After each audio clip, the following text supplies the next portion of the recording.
Në Kosovë në mungesë të edukatës seksuale, por po dështojnë shumë martesa edhe po dështojnë shumë proceset të tjera që ndërlidhen edhe me familjen edhe me gjëra do me thonë të rëndësishme për zhvillimin e jetës, qoftë në familje apo në shoqëri.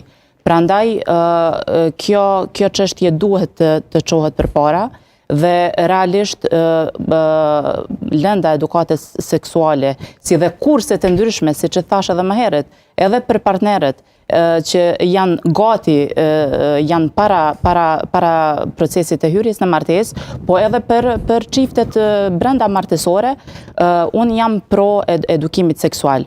Pra, vetëm një shembull ta marr. Sa prej çifteve, le të themi në Kosovë e din ose e kuptojnë çka është marital rape, që është dhunimi brenda martesor.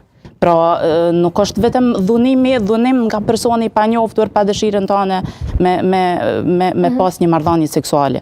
Marrëdhënia seksuale pa dëshirë edhe me partnerin brenda martesor, me burrin, me bashortin ose me bashortën është dhunim.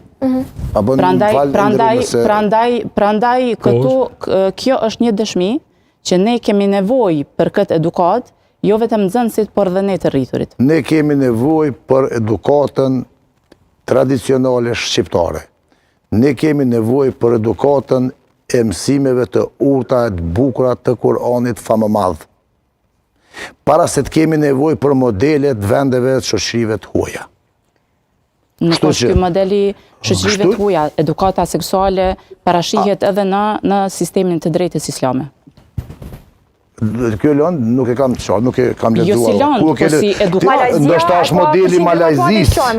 Malajzia nuk e pasqyron. Malajzia ka një sistem juridik të përzier, mes shariatit dhe sistemit juridik anglosakson. Po natyrisht kjo pjesa edukimit të çifteve para se të hyjnë në martesë është pikërisht për çiftet